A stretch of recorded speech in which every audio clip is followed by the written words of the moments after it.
Hiking in the mountains is a rigorous outdoor activity enjoyed by explorers worldwide. Not only does reaching the summit offer an incredible sense of simultaneous adventure and accomplishment, but the sights are undeniably beautiful too. Still, not everyone is suited for it. For some people and even animals, trekking up a mountain can be incredibly dangerous. So when one man in Taiwan recently caught wind of an animal trapped atop a mountain, he knew that despite his own experience, he just had to do something.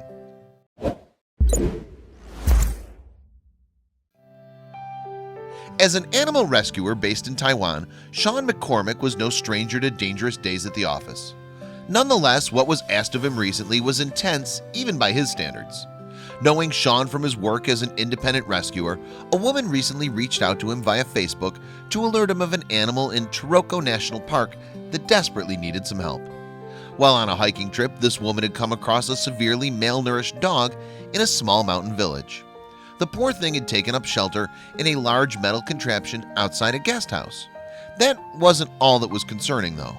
The woman also noticed the dog was missing one of his front paws, likely due to becoming stuck in a trap. Severe damage on the dog's leg provided further evidence of one thing: he'd had a painful run-in with a snare. Unfortunately, this was pretty common in the area. There's a big problem in Taiwan with traps and snares, Sean explained. Most of our rescues are dogs who have been maimed by one of these devices. Realizing time was of the essence, Sean agreed to help the dog. At first, he believed he'd be able to drive to the location in question. Unfortunately, this would-be rescuer was in for a rude awakening. Sandy, as the dog was later named, wasn't in a place that was accessible by vehicle. The lady said, "It's a 6-hour hike," and I thought, there must be a back road. There must be, because there's a guest house there. And Google Maps said I could drive there, Sean remembered. But he was wrong, and he had to take the trip on foot. Though he was faced with a daunting 12-hour round-trip hike, Sean knew he had to stay true to his word and attempt to rescue the poor dog. There was no way he could live with himself if he didn't give the poor thing a shot. Knowing that it would be foolish to go alone, especially with his lack of hiking experience, Sean reached out to his friend Ross, who was the co-owner of a local trekking company called Taiwan Adventures.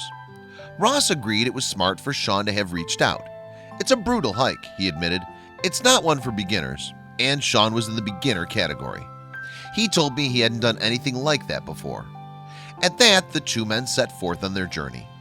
It was so rigorous that Sean contemplated giving up on numerous occasions. Meanwhile, Ross was preoccupied. He worried that someone in the village might be upset if the men took the dog.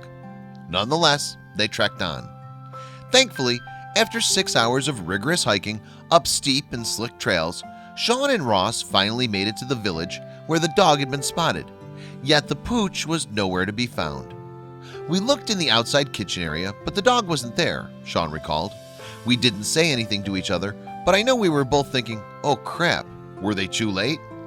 But this was when the men noticed something move beneath a pile of chairs. It was the dog. Once we saw him, we both just changed our attitudes again.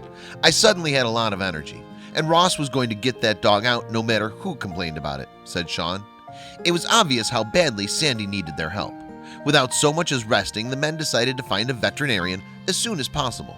Of course, this required them to hike another 6 hours, so they packed the pup into a backpack and off they went. The friends were astonished by how quiet Sandy remained during the entire hike. Finally, after 6 hours, they reached the trailhead and they were able to bring the pooch to a veterinarian to be evaluated. There it was determined that Sandy's wounds were severe enough that portions of his leg would have to be amputated.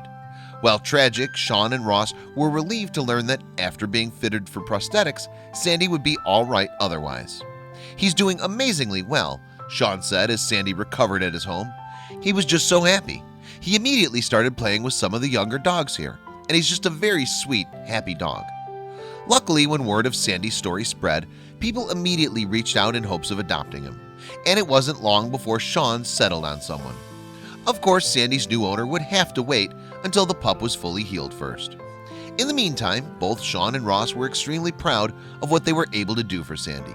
The rescue wasn't easy, but they felt that the happy ending was more than worth it.